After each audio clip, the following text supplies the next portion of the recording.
Hello, hello! Alors on commence avec cette carte. Donc comme d'habitude, je prends une double carte de chez Action et je me découpe un petit rectangle un tout petit peu plus petit pour travailler dessus. Parce que je ne travaille pas directement sur les cartes doubles. J'aime pas ça, voyez-vous. Chacun ses petites habitudes.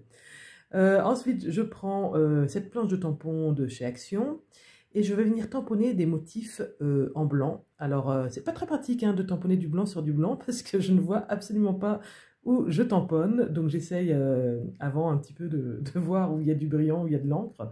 Mais écoutez, je m'en suis plutôt bien sortie. Le résultat s'est vu à l'embossage, mais j'étais contente de ne pas avoir superposé de forme et que ça soit à peu près réparti uniformément.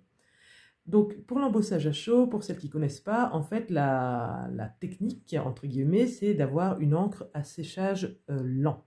Parce que pourquoi? La poudre qu'on va venir déposer, alors attention, c'est une poudre bien spécifique, ce ne sont pas des paillettes, tout ça, c'est vraiment une poudre à embosser, ça c'est impératif. La poudre, donc, va venir se coller à l'encre. Donc, si vous avez une encre à séchage rapide, eh ben, ça ne collera pas, ça sera trop tard, même si vous le faites aussitôt, ça ne sera pas uniforme en plus.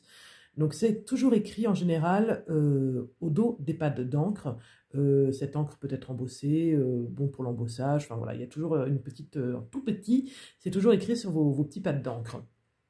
Donc moi je prends ça, c'est une encre E-Zinc et la poudre aussi d'ailleurs. Alors le hasard, hein, parce que je ne suis pas spécialement attachée à cette marque. Mais voilà, c'est ce que j'ai. Donc je viens tamponner, donc c'est vrai que pour l'instant ça n'a pas trop d'intérêt, c'est blanc sur blanc, ça ne ressort pas beaucoup.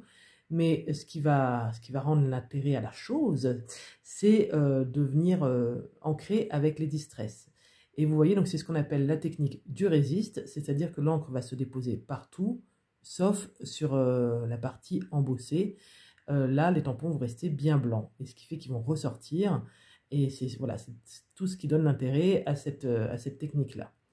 Donc moi j'ai choisi deux couleurs, j'en ai plus, hein, maintenant je commence un petit peu à m'équiper, j'ai du vert, du bleu, et je me suis dit allez Laetitia, arrête avec le violet, à chaque fois tu reviens vers ces couleurs, et je me suis dit allez je fais du vert.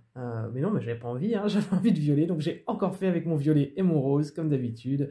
Oh là là, quand on a des couleurs préférées, on a des couleurs préférées, que voulez-vous hein. Donc pour changer, j'ai pris Spoon Sugar rose et Shade Lilac, la mauve, je dirais plutôt violet mauve. Voilà, bah c'est ouais, mes couleurs, hein, violet, rose, tout ça, je reviens toujours là-dessus, il n'y a pas... alors après, ça peut être tout à fait une carte, encore une fois, mais comme la plupart des cartes, hein, qui peut s'adapter. Imaginez qu'il y ait des petites fleurs, vous mettiez des petits cadeaux, des petites branches de sapin, vous ancrez avec, je sais pas moi, du rouge, du vert, ça vous fait une carte de Noël. Imaginez qu'à la place, vous ayez des petits nœuds papillons, des petits, je sais pas moi, des motifs un peu plus, des pneus, des engrenages, voilà, des engrenages, vous ancrez ça avec du marron, du beige, bah paf, ça vous fait une carte masculine. Donc voilà, après, il faut réadapter avec son matériel et surtout bah, pour les occasions qu'on a. Donc là, moi, je fais une carte, elle n'est pas forcément destinée à quelqu'un, je la fais comme ça pour le plaisir. Donc j'ai fait une carte anniversaire comme très souvent, parce que bah, c'est en général pour ça qu'on écrit. Alors par contre, je me suis... Oh là, mais je vous le laisse parce que vraiment c'est rigolo, mais voilà, je sais pas pourquoi, j'ai écrit en anglais, j'avais envie. Happy Birthday, sauf que, bah, birthday, alors j'étais là, moi, en bonne française que je suis, B-I, birth, alors hop, le son, je me suis dit, bah, je mets un S, et en mettant le S, je me dis, mais n'importe quoi, enfin, c'est TH, Happy Birthday, enfin, la grosse faute terrible, quoi. Donc voilà, bon, du coup, je me suis repris, heureusement, mais je me suis dit, mais c'est pas possible, quoi. Puis hop, tu filmes ça, t'as pas honte, quoi. Hein. Voilà, donc c'est cadeau, je vous l'ai laissé. Bon, ça se voit à peine avec l'accéléré, mais oui, j'ai bien commencé à écrire Happy Birthday avec un S. Bravo, Laetitia.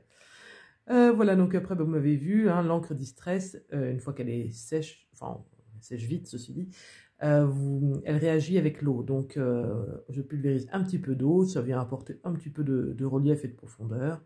Et après, bah, il ne me reste plus qu'à coller mon sentiment que j'ai voulu, voilà, en double, avec assez gros en fait sur la carte, parce que le fond est quand même pas très très chargé. Donc voilà, le sentiment fait, comme il n'y a pas trop de découpe, tout ça, le sentiment est assez gros pour occuper un petit peu la place. Ensuite, bah, pour que ça ressorte un petit peu, je l'ai maté sur du noir. Et puis bah, j'ai pu coller le tout. Donc là, c'est une carte toute douce, mais voilà, réadaptée selon vos envies. Eh bien, merci d'avoir regardé cette vidéo très, très rapide cette fois. Et je vous dis à vendredi prochain pour une prochaine vidéo. Bye bye!